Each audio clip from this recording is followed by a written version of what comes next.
The date is August 20th, 2025, and we are still tracking Hurricane Erin as it makes its way up the eastern seaboard.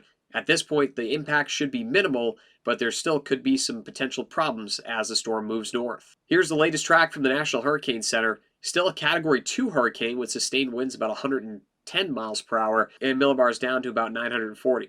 So the storm is not a strong one, or at least not a major hurricane, but still could pack a punch since there's still a lot of energy left over from when it was a Category 4 just a couple of days ago. So the storm will be moving north. By the time we get to 8 a.m. on Thursday, it'll be off the North Carolina coast, most likely as a weak Category 3 as it re-strengthens a little bit, but then will start to weaken as it gets off the coast of New England, and that will be on Friday morning. Once it gets past New England, Friday afternoon, the impact should diminish quickly across the United States. That is including wind gusts and also wave action, which should basically completely wind down at that time. So let's take a look at that wind forecast as we head through the next couple of days.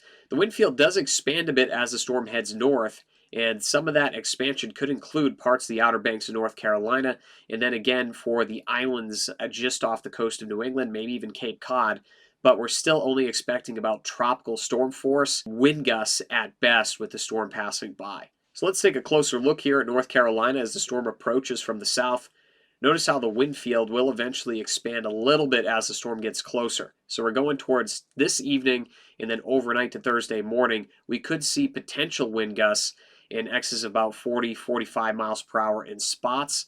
But I do think it'll be isolated if that does happen, and there will have to be some rain to bring that wind down to the surface. So you're looking at mainly about 25 to 35 mile per hour winds with the storm. So really not too bad. And as we head into Thursday evening, conditions should improve dramatically as the storm tails off to the north and east.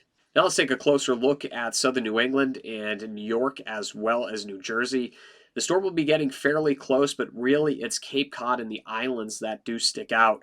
So that's the locations we'll be watching closely for some stronger wind gusts, maybe making it to tropical storm strength, but most likely falling just a bit shy of that. So about 35 mile per hour wind gusts max, maybe 40. But you can see those tropical storm force winds in that orange color pretty far offshore, which is good news, but there'll still be plenty of wave action and rip current action. So we'll definitely keep a very close eye on those threats.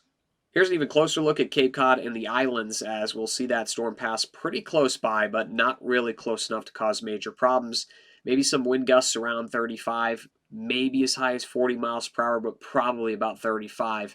And then the winds taper off pretty quickly by Friday afternoon. So the peak of the storm here will be Friday morning as the center of the storm passes just off to the south and east, really just off, meaning by about 200, maybe 250 miles. So close by hurricane standards, but in terms of a regular storm system or a nor'easter, really not close at all. And of course, we will have some wave action. Some of the waves could get upwards of 10, 15 feet, maybe even higher than that for parts of the Outer Banks. That's pretty much where the impacts will be maximized as the wave action gets closer to New England.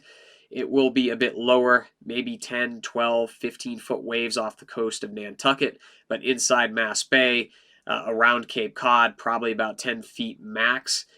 Inside Mass Bay, we're probably talking about 5 to 7 foot waves. So the impact's pretty minimal. Long Island, maybe about 6-foot waves, 7-foot waves. So we're not looking at as high of impacts as we are in North Carolina, where there is a storm surge warning. So we factor in the waves, a bit of storm surge as the low pressure gets closer to you, and you could see some coastal issues, but the impacts should be minimal in comparison to what we've dealt with in the past. There's also going to be a decent amount of rain with the storm, but for the most part, the heaviest rain should remain well offshore. You can see the Outer Banks getting in on a little bit of that rain, so we're talking maybe an inch or two at best, maybe as high as 3 if you do get in under a downpour that just kind of parks itself over the area, but that probably won't be the case. The rain for the rest of the area going into parts of the Appalachians and then into parts of southern New York and New England, we could see a decent amount of rain from a stalled front today. That's really where the bulk of the rain is coming from in this model. So this isn't even related to the hurricane itself, but that same storm system is exactly what's going to push Erin out to sea. So we'll take the rain here in New England. We actually need it here in New England and then across New York State. But other than that, The main impacts from the tropical rains of the storm should remain well offshore, so it's really a wind and wave action threat from Erin, not as much in terms of heavy tropical rain or flash flooding. So before we move on to talk about the rest of the tropics, I wanted to touch base on our new weather app that'll be coming out pretty soon. This app is designed to be more about impactful weather, hence StormChance. We'll be focusing on the big storm systems that affect your local area. We'll have hyperlocal weather updates via video forecasts and, of course, weather data. And our main focus is impactful weather that affects you. That is the big feature of the app. So this is a little different than other weather apps out there, and we're hoping that it really makes a difference in the industry. So we are more focused on things that are impactful to people rather than just covering generic storms, which we can do here on YouTube, but it's much easier to be more focused on a weather app. So I hope that when the app comes out, you enjoy it, and have any questions, definitely reach out to me on here or, of course, through our website. Now, we'll check back with the rest of the tropics, as we do have 2 areas of development that we're watching closely. One of those areas of development was the last area we talked about in the previous video, and you can see not much has changed in terms of the position of the storm system, but the area where the National Hurricane Center thinks it could be a hurricane has actually shifted to the north. And we have a second wave also coming in off of Africa right now that is sitting in the eastern Atlantic. It is just getting its act together, but it does have a pretty high percentage of development, as there's still a lot of warm water and favorable conditions for the storm to intensify. So both systems right now, not official tropical systems, but we'll have to keep a very close eye to see if the ingredients come together for storms to organize into a tropical depression, eventually a tropical storm, and possibly a hurricane. So let's take a look at the model forecast here. This is precipitable water, which is basically atmospheric moisture that is available in the atmosphere. And you can see it highlights hurricanes and tropical systems pretty well. Notice how Erin gets dragged off to the north. The second system gets a bit organized as it passes Puerto Rico off to the north, but also goes right out to sea. And then that third system doesn't really have a chance to develop according to the current model conditions, but this could change. We're going to keep a very close eye on both systems as they intensify over the next few days.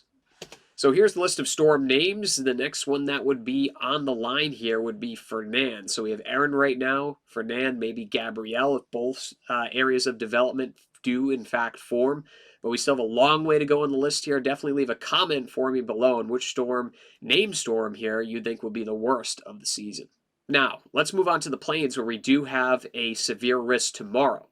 The severe risk is lowest on the scale. It is a marginal risk, so a level 1 out of 5, but we could be looking at some strong gusty winds, and of course, this time of the year, hail in the Midwest as well.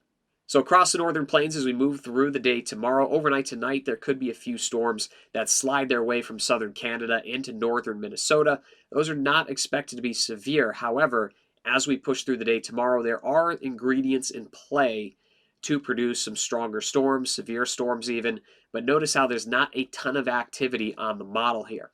So for the most part, I do think this will be a very isolated scenario tomorrow, but the ingredients are in play, and any storm that does billow up quickly could go severe quickly and produce strong gusty winds, and then of course some hail action.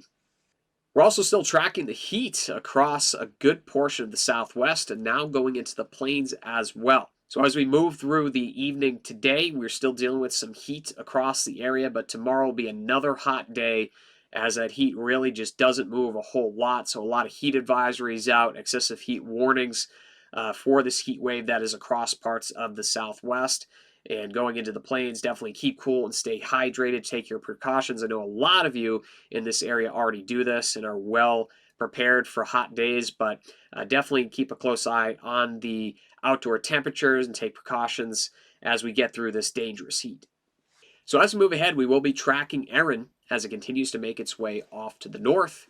We also have a pretty active tropical situation with a couple weather systems potentially developing, and we'll see if either one has the ability to form into a hurricane. We have the heat that is still on the west coast and now moving into the plains. Still some hot days for some of you out there as we continue to see a ridge of high pressure build into some areas. And we also have potentially monsoon season coming up for parts of the Southwest as well. We'll keep a close eye on. And then we have Midwest storms that will be developing as we move into the weekend. Still an active severe weather season for the Midwest, but at least things are a bit more tame than they were in the spring. That's it for this video. I'm meteorologist AJ Waterman with StormChance. We'll continue to keep you updated as major weather events affect parts of the region.